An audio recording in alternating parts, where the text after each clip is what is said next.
Shalom, salam sejahtera untuk kita semuanya. Bertemu kembali bersama dengan saya, Pendeta Daniel Siswanto.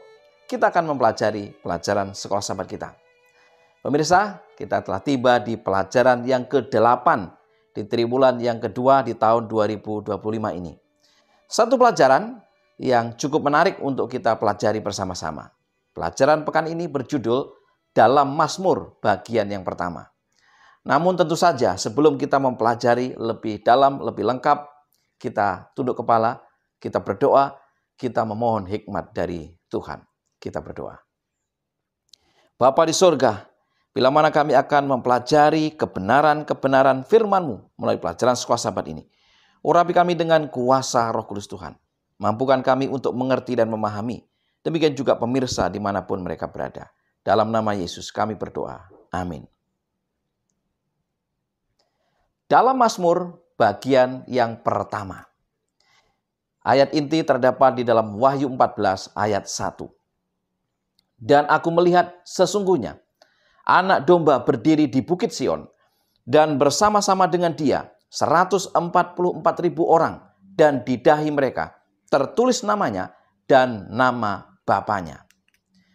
Saudara, selain fungsinya sebagai buku nyanyian yang digunakan dalam ibadah umum dan pribadi, kitab Mazmur adalah kitab yang sangat profetik, ditulis oleh para nabi.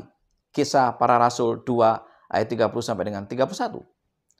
Tetapi Mazmur tidak terbatas pada nubuat tentang pelayanan Yesus di bumi, tetapi kaya akan berbagai tema terkait dengan sejarah penebusan. Bagaimana kisah selengkapnya? Mari kita pelajari.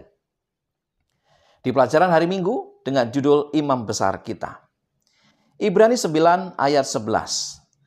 Tetapi Kristus telah datang sebagai imam besar untuk hal-hal yang baik yang akan datang. Ia telah melintasi kemah yang lebih besar dan yang lebih sempurna yang bukan dibuat oleh tangan manusia. Artinya yang tidak termasuk ciptaan ini. Tuhan memberi Musa cetak biru tentang kemah suci untuk diikuti. Keluaran 25 ayat 40. Dan ingatlah bahwa engkau membuat semuanya itu menurut contoh yang telah ditunjukkan kepadamu di atas gunung itu. Kitab Ibrani menerangkan bahwa pola yang digunakan untuk membangun kemah suci adalah realitas yang lebih tinggi, yaitu bait suci sorgawi. Bait suci surgawi membayangkan Yesus dengan detail, mulai dari imam dan persembahannya hingga perabotan dan detail desain lainnya. Semua itu berbicara tentang Yesus. Yesus, imam besar kita, melayani di bait suci surgawi yang bukan dirancang oleh manusia. Ia adalah penebus dan pengantara kita. Ibrani 9 ayat 11 sampai dengan 15.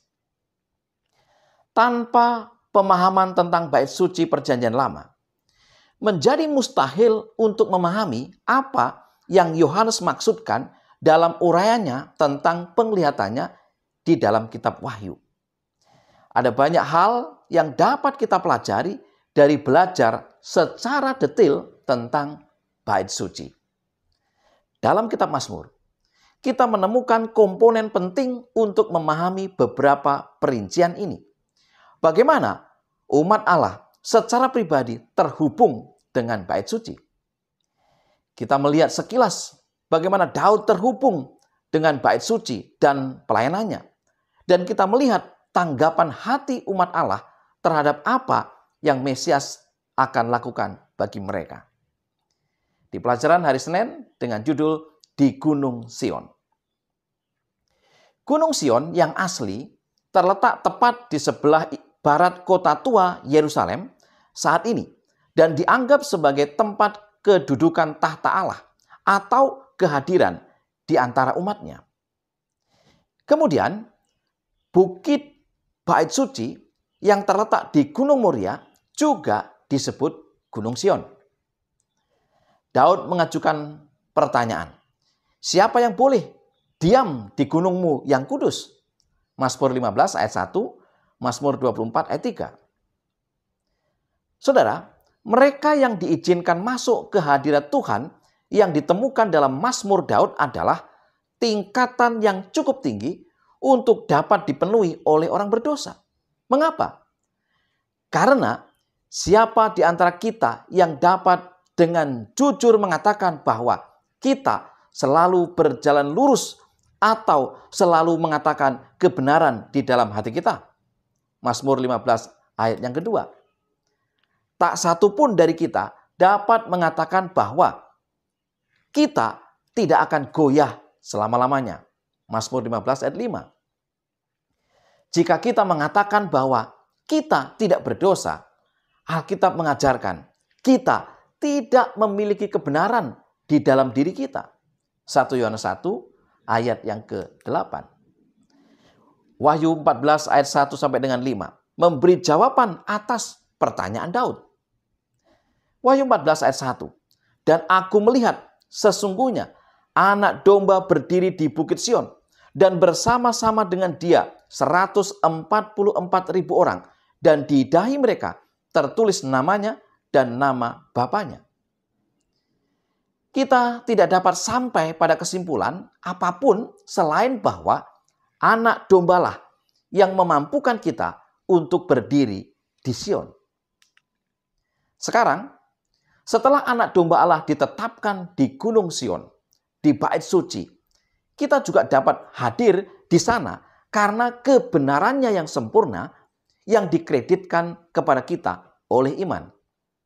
Ibrani 10 ayat 19 sampai dengan 20. Jadi, saudara-saudara, oleh darah Yesus kita sekarang penuh keberanian dapat masuk ke dalam tempat kudus karena Ia telah membuka jalan yang baru dan yang hidup bagi kita melalui tabir, yaitu dirinya sendiri.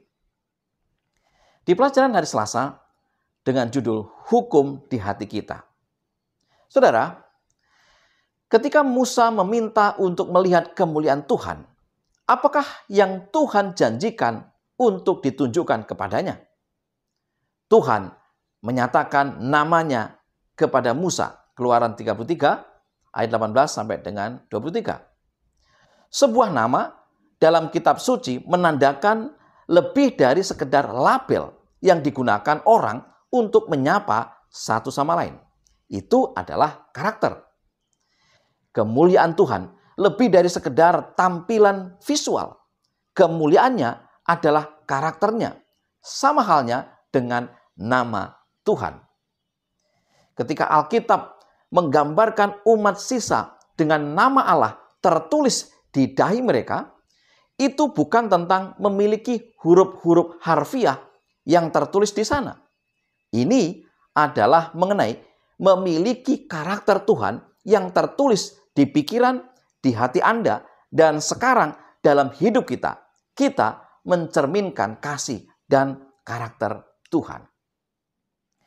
Ketika Tuhan menggambarkan dirinya kepada Musa, dia melakukannya bersamaan dengan Musa menerima salinan lain dari 10 perintah yang juga merupakan transkrip dari karakternya.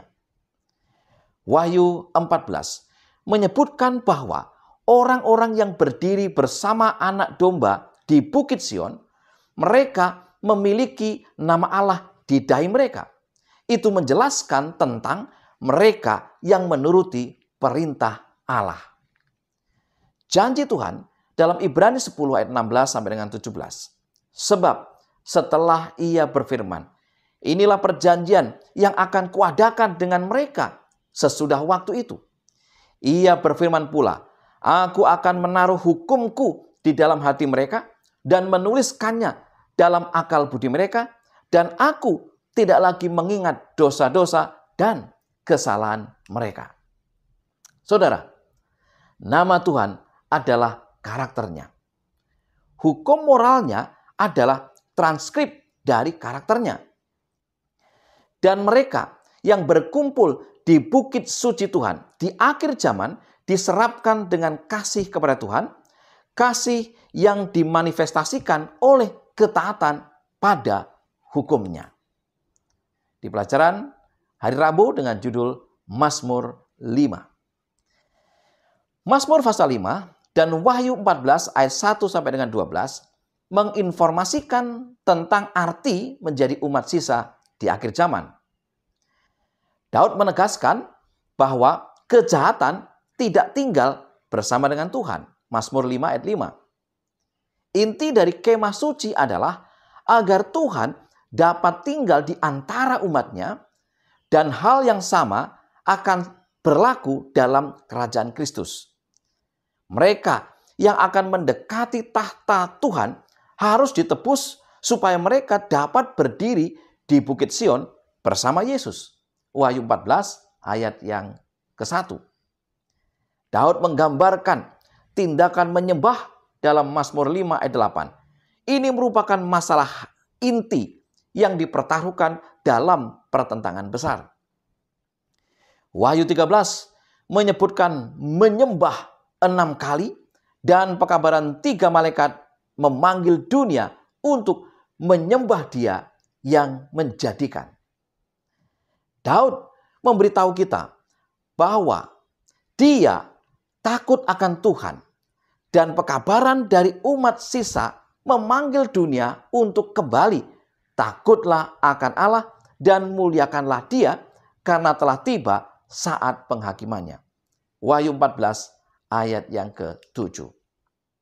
Orang fasik menurut Daud tidak memiliki kebenaran di mulut mereka. Mazmur 5 ayat 10. Orang-orang yang ditebus dalam Wahyu 14 dikatakan tidak terdapat dusta. Wahyu 14 ayat 5 di dalam mulut mereka. Mereka adalah pengabar kebenaran yang perkataan dan perbuatannya mencerminkan karakter Allah yang benar. Mazmur 5 ayat 12. Tetapi semua orang yang berlindung padamu akan bersukacita. Mereka akan bersorak-sorai selamanya karena Engkau menaungi mereka. Dan karena Engkau akan bersukaria orang-orang yang mengasihi namamu. Saudara, begitu nama Tuhan tertulis di hati Anda, sulit untuk tetap diam. Umat Tuhan akan menyampaikan satu tawaran belas kasihan terakhir kepada dunia dengan suara nyaring. Pekabaran 3 malaikat.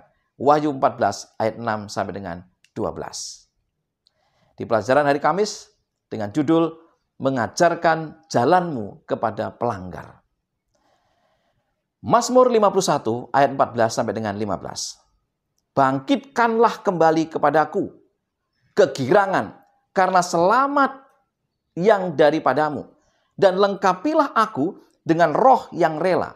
Maka aku akan mengajarkan jalanmu kepada orang-orang yang melakukan pelanggaran, supaya orang-orang berdosa berbalik kepadamu.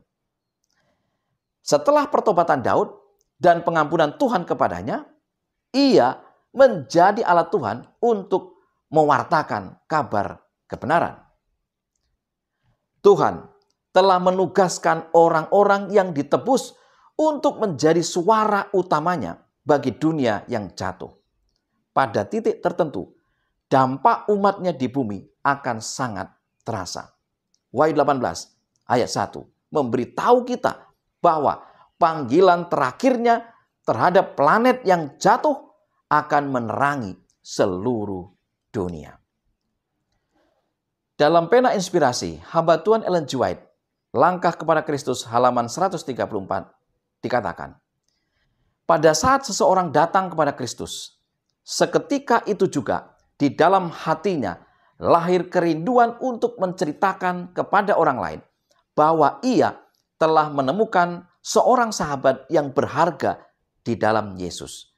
Kebenaran yang menyelamatkan dan menyucikan tidak bisa ia pendam di dalam hatinya. Jika kita dibungkus dengan kebenaran Kristus dan dipenuhi oleh sukacita dari Roh-Nya, kita tidak akan dapat berdiam diri. Jika kita telah merasakan dan melihat kebaikan Tuhan, kita akan memiliki sesuatu untuk diceritakan.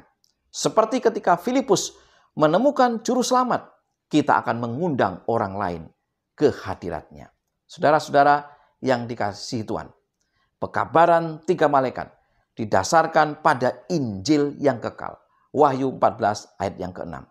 Artinya, bahkan sebelum proklamasi keluar tentang menyembah Dia yang telah menjadikan langit dan bumi dan laut dan semua mata air, Wahyu 14 ayat 7, atau tentang jatuhnya Babel, Wahyu 14 ayat 8, atau tentang menyembah binatang dan patungnya, Wahyu 14 ayat 9, dasar Injil, keselamatan di dalam Yesus diberitakan.